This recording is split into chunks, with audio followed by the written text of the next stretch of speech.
Hello everybody and welcome to the Coach Show on Coach TV. We're here with another post-com. Apparently this is just what I do.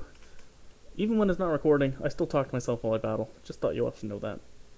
But we have got a game here, DGBA Week 3 against Ches, who, man, I forgot again to look up his team name.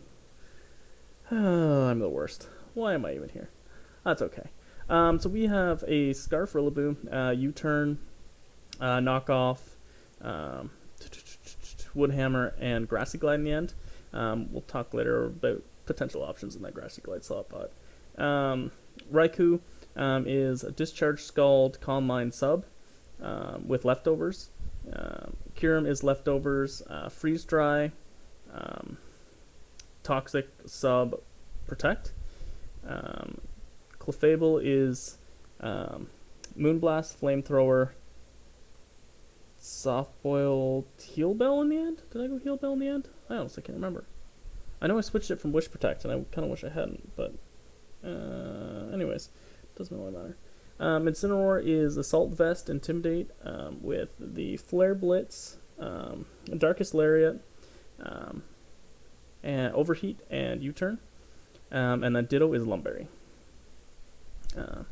So, I mean, again, we've said I don't like postcoms because you get the 20/20 vision, and I'm much harder on myself in postcoms, so I'm going to try not to. But, yeah. Anyways. So we've got, we're going to lead the Rillaboom. It outspeeds Mega Beedrill, and that is Mega Beedrill. So I can just get off a U-turn, start scouting some things out, and the like. So we will do that and see if we can figure some stuff out. I thought about leading with the Ditto, but just there were some things it was good against and some things it wasn't. So, so we do lead the Rillaboom. We are going to get the Grassy Terrain going. He's going to lead the Beedrill, which is not a surprise. So we're just going to U-turn here. Obviously, he's going to hard switch into Corviknight.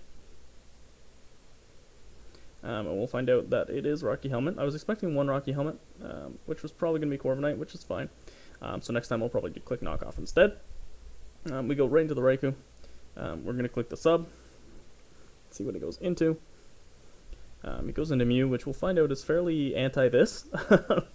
So we're going to fire for Discharge. I'm hoping for Paras, to be honest. Yeah, quite hoping for Paras. I'll be blunt. So he fires off the Taunt. Okay, so no Para. We'll fire off another Discharge, hoping we can get another Para. No. Okay. No worries. Earth Power. Okay, breaks the sub. We'll get out here for now. We're taunted, things like that. We kind of get a good idea of what this is. Find out it's pretty split def, all that. So we're going to go Rillaboom, because it's probably going to be Earth Power, which it takes pretty well, and we'll get a little bit of recovery back.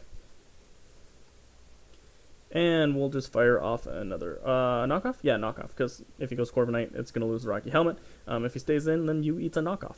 And I'm okay with that, too. So we do get the Knockoff here. I believe I switch into Ditto. Just because Corviknight can't do too much to Corviknight. I'm expecting he might have U-turn to help me get a little momentum too, but he's going to U-turn right away. Which is fine, and he's going to go Blacephalon, so obviously I don't like this matchup, so we're just going to get out of here. Incineroar is my Blacephalon switch in this game, with the Assault Vest. It should take everything pretty well. Gets off a Toxic, which is, not ideal, but it tells me he's probably not Scarf, which is good to know. It was kind of something I needed to know. We are going to U-turn. We're going to find out Mudsdale is also Rocky Helmet. So we are starting to get chipped by Rocky Helmets pretty quickly, which is making me regret the Clefable a little bit.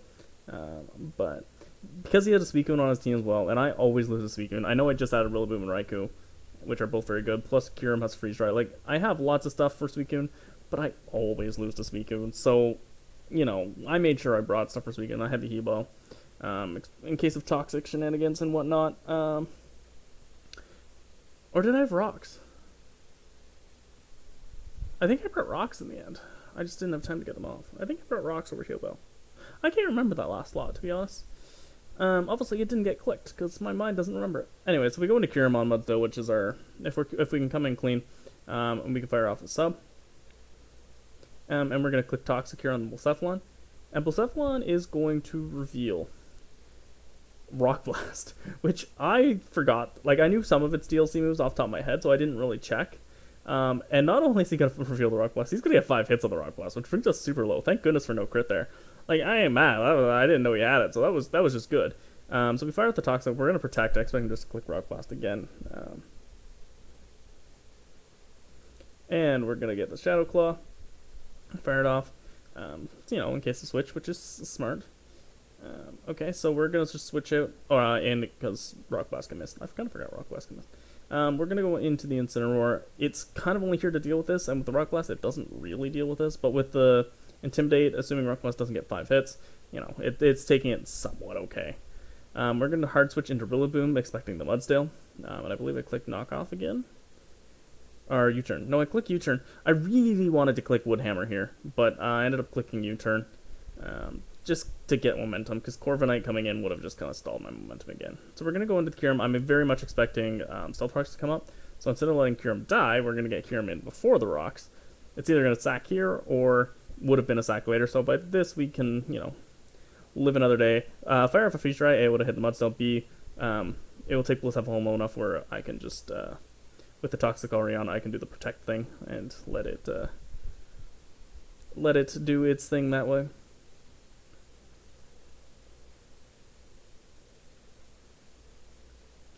Which it does. Down it goes. Which is great. And we've got this back from the Bridges of Death. He goes into the Beedrill. I'm going to go into the... Incineroar, more or less sacking it off. With rocks up, no way to clear. No Wish.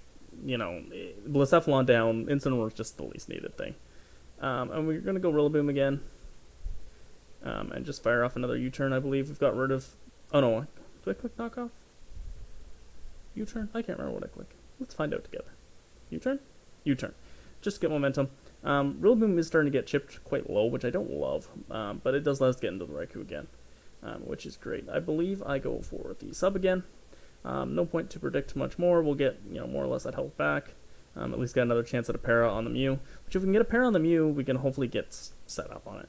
I click Calm Mind here, knowing I'll get one off, which will make it so Earth Power doesn't break the sub, if I'm remembering. And I figured there's a chance he doesn't... Oh, no, it still does. I forget 2. I figured there was a good chance he doesn't taunt the first one, because he's revealed taunt, so there's a good chance I don't go for it. So when I'm going for it again now, now we can click taunt, but he's doing less than 25 with the Earth Power, and I can start firing off discharges, hoping to get that para. Discharge is 30% para, right? Right?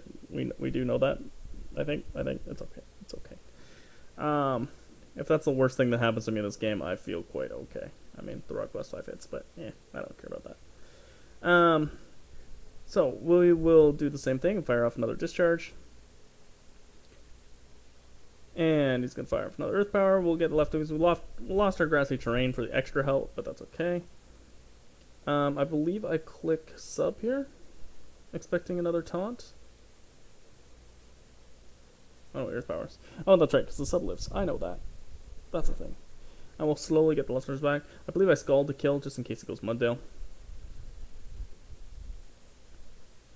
And I believe he goes Beedrill here to try to break the sub. Now, in hindsight, and it's one of those hindsight plays, if I'm really thinking. So this it lives a Scald, it doesn't limit discharge. But I'm pretty sure I can kill the Mudsdale with a Scald anyways. So I should have clicked sub again, as expecting a U-turn. And even if you click Poison Jab, I get another sub, and then we can re-access from there. Because I'm in range, even with Leftovers Recovery, that Poison Jab will take me out. So yeah, I definitely should have re-subbed here. And it would have been a much better spot for me, but that's okay. We make mistakes every day. If we were off the discharge, Mudsdale takes that no problem. I'm not too worried about that because I can click Scald now. I'm pretty sure there is a world it doesn't kill, but I was pretty sure from earlier U-turn damages, I was pretty sure this would kill. It may have been a roll in my favor. I'm not sure. I haven't done the math. So Beedrill's going to come in. I can't... There's a good chance it's Adamant, and that would kill for sure. So I couldn't take the risk this early. I still the Corviknight. I'm going to sack off the Kyurem instead. Yeah, basically. Just because that Raikou can still do some things. He's going to Poison Jab, take out the Kyurem. So because of the rocks, again, basically the same thing. Mudsdale's gone. There's no Suicune. We go Rillaboom here again. Go for another U-turn. Get the chip. And we're going to go into Clef. So I expected U-turn here. Oh, too far. So this is probably the biggest turn of the game, in my opinion. So we're starting to get really low with Rillaboom. We do. I do want to U-turn because I can't kill it with anything. So we do want to go for the U-turn and get the chip. If we get the chip, we theoretically put it in range of itself with Ditto. We put it in range of Flamethrower from Clefable. We put it in range of Crit Knockoff from Rillaboom, even though that's not the most. I believe it puts it in range of Discharge, but that one might not be for sure. But we just need one U-turn to hit on the speed drill, and he knows I can't kill him, so I expect him to go for U-turn here, because A, it's going to kill Rillaboom anyways. B, it will keep momentum up for him, which if he goes into if he U-turns, he's not going to do too much to Clef. He's going to go into Corviknight, who I believe from here Flamethrower would kill. It might not have. I don't remember for sure. Also, a good chance I can just soft boiled up. I don't think Corviknight's packing Iron Head this matchup. I was kind of debating, but based on the little I had seen, I was guessing it might be more utility, U-turn, Roost, Defog, and probably Brave Bird typically in those sets. It might have had Iron Head, but I was kind of thinking it might not, and that was kind of my best spot. If he goes Hydreigon, it can't. I don't think it can kill me unless it's like specs, like super whatever. Unless they get set up, obviously, if it Nasty Plots or Dragon Dances or whatever, yeah, it's a problem. But if it come in clean, so I'm in pretty good spot with both those. And if he U-turns, even if he switches back into Beedrill, I take the Poison Jab with Makebia and can fire off a Flamethrower. So that is why we went into Clefable here. When I saw him stay in, I very much expected he was going for U-turn himself. So I was trying to steal momentum. In the end, goes for Poison Jab, which is probably where I lost. Potentially going Raikou would have been a better play there, but then Corviknight kind of walls. There's kind of stuff like that. He's going to go Hydreigon now. We are going to go into Ditto, who is not Scarf, remember. Now we get very lucky on speed ties, full admit, and Dark Pulse flinches the first time. So he's got Flash Cannon, Fire Blast, and Dark Pulse. I wasn't really fishing for Dark Pulse flinch. We'll take it. It does help out. I thought about Nasty Plotting too. I wasn't sure if you'd want to switch Beedrill or not. There was a few different things that could have gone on here, so I just kind of went Dark Pulse. It's kind of a nice mid-ground play. In reality, I was just trying to chip it down to where Rillaboom U-turn would kill it in full reality. But we are going to win every speed tie. So, yeah, that's a thing. We'll take those, I suppose. But, and he goes Dark Pulse here instead of the Flash Cannon. I'm not 1,000% sure why. Because I'm pretty sure I guess Raikou. I could have gone Raikou, but yeah. So we're going to Dark Pulse, get the kill on Hydreigon. Really just expecting Beedrill Hill, but he goes Corviknight. So I thought, ooh, he doesn't know I'm not Scarf. So I can click Fire Blast, and I think I can kill it. Which, if I do, is lovely. We don't quite, but we do get the burn, which will essentially kill it if it stays in for turn. As he's going to U-turn to kill the Ditto. Obviously, killing, I don't know if it was, I don't think it was a roll based on seeing the team after. If it had killed, I would have been in a lovely spot, because I could have kept Ditto. But, actually, was Ditto low enough? I think Ditto was low enough, it would have died. Yeah, it was. Okay, so no, wouldn't have been able to keep Ditto. We're going to go here. If we had had, like, high horsepower, we would have been in a fabulous spot. Yeah, basically, the fourth move on Rillaboom was all the difference here. Aggressive Glide was not the play. Drum Beating also would have put me in a great spot, because it would have made Beedrill slower than Raikou. So Drum Beating would have done it, and High Horsepower would have done it. He said he was scared of Mega Kick. That would have done it. I'm never running Mega Kick. Yeah, so if we had had a different fourth move, probably in a better spot, as it is. A knockoff crit will do it, and that's kind of just what we have to hope for here. we're going to go Raikou as the Corviknight goes down. If he had tried to roost, it would have been fine too. Actually, would have been better for me because I would have got more recovery after. But it's going to poison jab, get the kill. I'm pretty sure kill. I didn't actually look if he's adamant after. I know he posted his team. I looked briefly at the set, so I didn't look at the details. But just based on speed tiers, there was no. I don't think there was a reason for him not to be, unless I'm mistaking that adamant Beedrill can outspeed Jolly Raikou. And we don't get the crit, and yeah. So the Beedrill takes. I've lost to a lot of Mega Beedrills lately. I love Mega Beedrill, and it always never really worked for me. But it seems to be working against me, so I think I need to start drafting Mega Beedrill again, because I love that thing. It's so fun. But anyways, have a nice day, everybody, because Coach Oak said so. And I hope you enjoyed, and I will see you all next time.